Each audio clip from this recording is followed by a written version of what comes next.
ও নবী পাকের সাহাবারা, আমি উসমান, আমি রাসূলুল্লাহর মুখে শুনেছি আল্লাহর নবী জানিয়েছেন, আমি উসমান, আমি নবীর মুখে শুনেছি আল্লাহর নবী জানিয়েছেন, কবর হলো আখিরাতের প্রথম মঞ্জিল। আখিরাতের যে হিসাব নিকাশের স্টেজ আছে, একটার পরে একটা, আর একটার পরে একটা, আমি উসমান, আমি নবীর কাছে শুনেছি আল্লাহ নবী জানিয়েছেন কবর হলো আখিরাতের প্রথম মঞ্জিল। আল্লাহ নবী আরো জানিয়েছেন কবরে যে ব্যক্তিটা ধরা পড়ে যাবে, ওই ব্যক্তিটা হাসরে মিজানে ফুলসিরাতে ধরা পড়ে যাবে। আল্লাহ নবী জানিয়েছেন কবরে যে ব্যক্তিটা ছাড় পাবে, ওই ব্যক্তিটা হাসরে মিজানে ফুলসিরাতে ছাড় পেয়ে যাবে। সুবহানাল্লাহ, সুবহানাল্লাহ। হযরত ওসমান গনি তিনি কাঁদছেন, আর নবীর অন্যান্য সাহাবারা জিজ্ঞাসা করছেন, হুজুর আপনি যখন কবরের পাশে দাঁড়ান আপনি এত কাঁদেন কেন? হযরত ওসমানের জবাব যে রাসূলুল্লাহর মুখে শুনেছি আল্লাহ নবী বলেছেন কবর হলো আখিরাতের প্রথম মঞ্জিল। এই কবরে যে ব্যক্তিটা ছাড় পাবে, ওই ব্যক্তিটা হাসরে মিজানে ফুলসিরাতে ছাড় পেয়ে যাবে। আর কবরে যে ধরা পড়বে, ওই ব্যক্তিটা হাসরে মিজানে ফুলসিরাতে ধরা পড়ে যাবে। এই কবরের ভিতরে তিনটে প্রশ্ন করা হবে। এই তিনটি প্রশ্ন সম্বন্ধে কে কে অবগত আছেন একটু দেখেন। মান রব্বুকা, ওমা দীনুকা, ওমান নাবিয়ুকা। তোমার রব কে? তোমার দিন কি? তুমি কোন ধর্মের উপরে অবলম্বন করতে পৃথিবীতে? তোমার দিন কি? তোমার ধর্ম কি? ওমান নাবিয়ুকা, তোমার নবী কে? বুখারীর হাদিস, আল্লাহর হাবিব জানিয়েছেন কবরের ভিতরে একটা প্রশ্ন করা হবে, মা কুনতা তাকুনু ফি হাদার রাজুল। আল্লাহর নবীর চেহারা দেখানো হবে কবরে। সুবহানাল্লাহ বলে। কার চেহারা দেখানো হবে কবরে? কার চেহারা দেখানো হবে? নবীর হাদিস মানেন তো নাকি?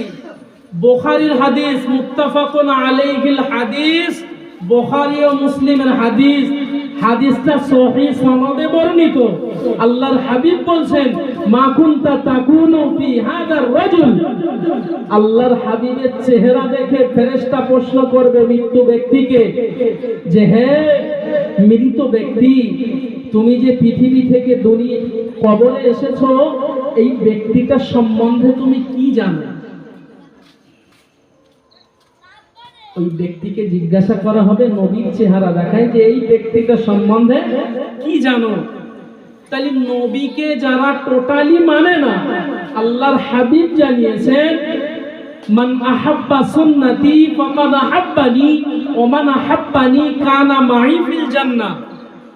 যে ব্যক্তি আমার একটা সুন্নাত নিজের জীবনে বাস্তবে রূপ দিল, ওই ব্যক্তিটা আর আমি রাসূল জান্নাতের ভিতরে এই দুটো আঙুল যতটা পাশাপাশি থাকে, ওই ব্যক্তি আর আমি রাসূল জান্নাতে অতটা পরিমাণ পাশাপাশি থাকবো। সুবহানাল্লাহ।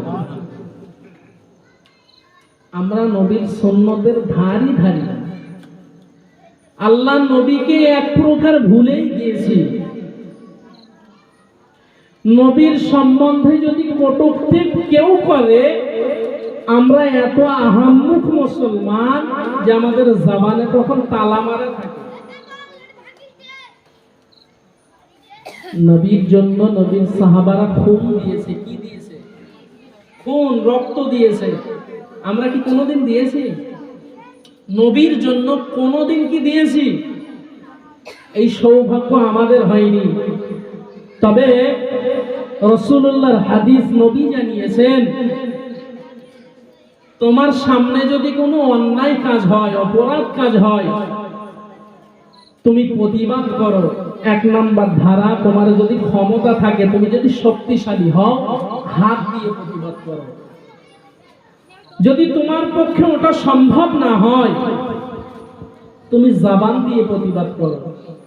এখন এই জবান দিয়ে প্রতিবাদ করার ধারা যে নবী জানিয়েছেন, এই জবান দিয়ে প্রতিবাদ করার ক্ষমতা তো আলহামদুলিল্লাহ সবারই আছে। আছে কি না? আছে কি না? আছে। কিন্তু কেউ কি কোনোদিন করেছেন? নবীকে গাল দিচ্ছে, করেছেন? করেননি। একটা জিনিস খেয়াল রাখবেন, আল্লাহর পরে নবীর স্থান, আল্লাহর পরে নবীর স্থান, এই নবীর জায়গায় যদি কাউকে বসানো হয়, ওটা যদি আশরাফুলের বাপও হয়, তার গলায় পা দিয়ে জিহ্বা টেনে ছিঁড়ে ফেলে দেওয়া। এর নাম ঈমান, আর এর নাম মুসলমান। নবী নবী, নবীর সাথে কারো তুলনা চলে না। নবী বেমিসাল, নবীর সাহাবারা নবীর জন্য জান দিয়েছে। আর শুধু জান দেই নাই, আল্লাহর নবীর সাহাবা হযরত খাব্বাব রাদিয়াল্লাহু তাআলা আনহু, তিনি যখন ইসলাম গ্রহণ করলেন, অর্থাৎ কালিমা পড়লেন, তিনি বেঈমান ছিলেন, বেদিন ছিলেন। যখন কালিমা পড়লেন, কালিমা পড়ার পরে মক্কার বেদিন বেঈমান কুফারের কুরাইশরা হযরত খাব্বাবকে ধরে নিয়ে আসলো। ধরে নিয়ে এসে হুজুরকে শুলে চড়ালো। শুলের উপরে বসিয়ে দাঁড় করিয়ে চতুর্দিক দিয়ে তীরন্দাজ দাঁড়িয়ে গেল, যারা ভালো তীর চালাতে পারে, হযরত খাব্বাবকে মেরে দেবে। হযরত খাব্বাবকে বলছে, হে খাব্বাব, একটা কথা যদি তুমি বলতে পারো, আমরা মক্কার বেদিন বেঈমান কুফারের কুরাইশরা কথা দিচ্ছে আমরা তোমাকে ছেড়ে দেব। কথাটা কি? খুব মনের কান দিয়ে শুনেন। মক্কার বেদিন বেঈমান কুফারের কুরাইশরা হযরত খাব্বাবকে বলছে, হে নবী সাহাবা খাব্বাব, তুমি যদি একবার জীবনে একবার যদি বলতে পারো যে আমাকে যে কষ্টটা দেওয়া হচ্ছে, অর্থাৎ হযরত খাব্বাবকে কষ্ট দিচ্ছে শুলের উপরে দাঁড় করিয়ে, আর চতুর্দিক দিয়ে তীরন্দাজ দাঁড়িয়ে আছে, এই কষ্টটা আমাকে না দিয়ে আমার নবী মুহাম্মদকে দিলে ভালো হতো, এই এতটুকু কথা বলবে, আমরা মক্কার বেদিন বেঈমান, আমরা তোমাকে কথা দিলাম তোমাকে ছেড়ে দেব। হযরত খাব্বাবের জবাব শুনে নবী পাকের সাহাবা হযরত খাব্বাব রাদিয়াল্লাহু তাআলা আনহু, হযরত খাব্বাব ওই শুলের উপরে বসে পড়েছিলেন। এই মক্কার বেদিন বেঈমান কুফারের কুরাইশরা শুনে রাখো, আমি নবীর সাহাবা হযরত খাব্বাব জানিয়ে দিলাম, আমি খাব্বাব, আমার ঘরে যতক্ষণ জান আছে, আমার শিরায় যতক্ষণ খুন আছে, আমার ঘরে যতক্ষণ জান আছে, আমার শিরায় যতক্ষণ খুন আছে, আমি খাব্বাব, আমার পায়ে একটা কাঁটা ফুটলে যতটা কষ্ট হয়, এতটুকু কষ্ট আমি নবী মুহাম্মদকে হোক, এটা আমি খাব্বাব কোনদিন চাইতে পারি না। হযরত খাব্বাবের জবাব যে এত কষ্ট না, আমি খাব্বাবের পায়ে কাঁটা ফুটলে যতটা কষ্ট হয়, এই কষ্টটুকু আমার নবী মুহাম্মদকে হোক, এটা আমি খাব্বাব, আমার শরীরে যতক্ষণ জান আছে আর আমার শিরায় যতক্ষণ খুন আছে, ব্লাড আছে, আমি খাব্বাব এতটুকু কষ্ট সহ্য করতে পারবো না। এই সাহাবাদের উপরে আল্লাহ রাজি, এই সাহাবাদের উপরে আল্লাহ রাজি, তারা নবীর জন্য জান দিয়েছে। নবীর অপর একজন সাহাবা হযরত আবু তালহা রাদিয়াল্লাহু তাআলা আনহু, রাসূলুল্লাহকে যখন সমস্ত দিক দিয়ে তীরন্দারেরা দাঁড়িয়ে গেল, আল্লাহ নবীকে জানে মেরে দেবে, আমার রহমতের নবীকে মেরে দেবে, হযরত আবু তালহা নবীর পাশে দাঁড়িয়ে রইলেন। হযরত আবু তালহা বলছে, এ মক্কার বেদিন বেঈমান কুফারের কুরাইশরা, আমি আবু তালহা, আমার জান তোমাদের জন্য হাজির, আমার নবীকে ছেড়ে দাও।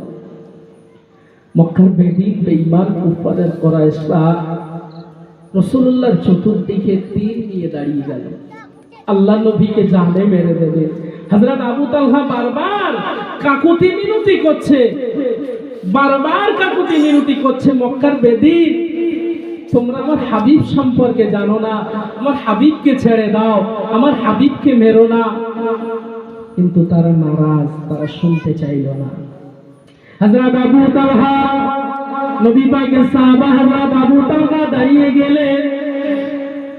এ মক্কার বেদীন বেঈমান কুফারের কুরাইশরা, তোমরা যদি আমার নবী মুহাম্মদকে মারতে চাও, আমার হাবিবকে মারার আগে আমি আবু তালহা আমার জানটা তোমাদের নিতে হবে। এখন কিভাবে নেবে? হযরত আবু তালহার জবাব যে তোমরা যদি আমার হাবিবকে মারতে চাও, আমার হাবিবকে মারার আগে আমাকে মারতে হবে। আল্লাহ নবী চতুর্দিকে যখন তীরন্দাজ দাঁড়িয়ে গেছে, হঠাৎ দেখতে পাচ্ছেন নবীর সামনের দিক থেকে তীর আসছে। হযরত আবু তালহা নিজের সিনা মোবারক নবীর সামনে দাঁড় করিয়ে দিয়েছে। একটা তীর এসে হযরত আবু তালহার বুকে বিঁধে গেল। হঠাৎ দেখতে পেলেন আবার ডান পাকিয়ে তীর আসে। আল্লাহ নবী সাহাবা হযরত আবু তালহা নবীর ডাইনে চলে আসলেন। নবীর ডাইনে এসে অপর দিকটাও নিজের শরীরে বিঁধে নিল। হঠাৎ আবার দেখতে পেলেন নবীর পিছন দিক দিয়ে তীর আসে। হযরত আবু তালহা আবার একটু ঘুরে গেলেন, নবীর পিছনে চলে গেলেন। রাসূলুল্লাহর ওই তীরটাও নিজের গায়ে বহন করে নিলেন। আবার দেখতে পেলেন বাম দিক দিয়ে তীর আসে, ওই তীরটা হযরত আবু তালহা নিজের গায়েতে নিলেন। এমন ভাবে বারবার যখন ঘোরাঘুরি করে, হযরত আবু তালহা জানিয়েছিলেন, ও মক্কার বেদীন বেঈমান কুফারের কুরাইশরা, আমি আবু তালহা আমার শরীরে জান থাকতে আমার হাবিবুল্লাহর কোনো ক্ষতি হতে আমি দেব না। সুবহানাল্লাহ। হযরত আবু তালহার জবাব যে আমার শরীরে জান থাকতে আমার হাবিবের কোনো ক্ষতি হতে আমি দেব না।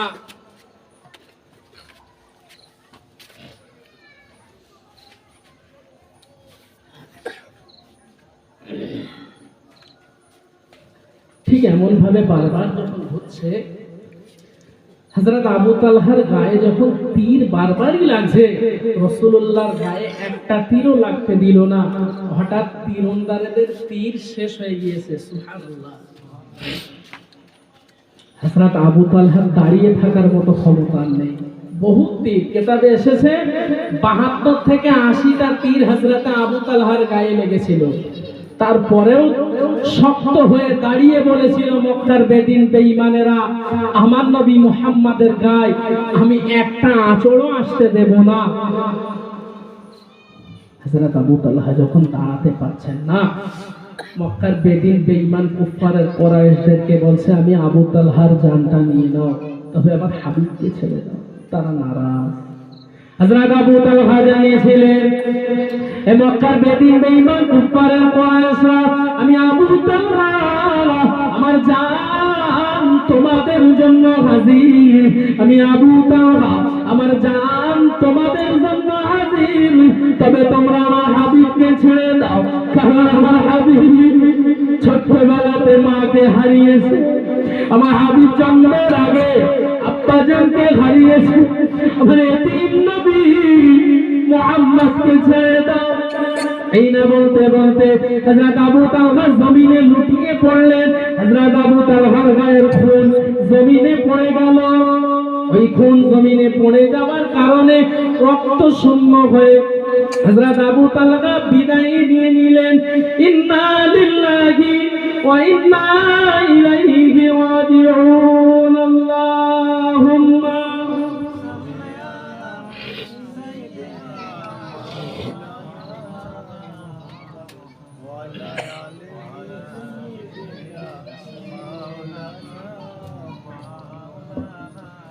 محبت درود اللهم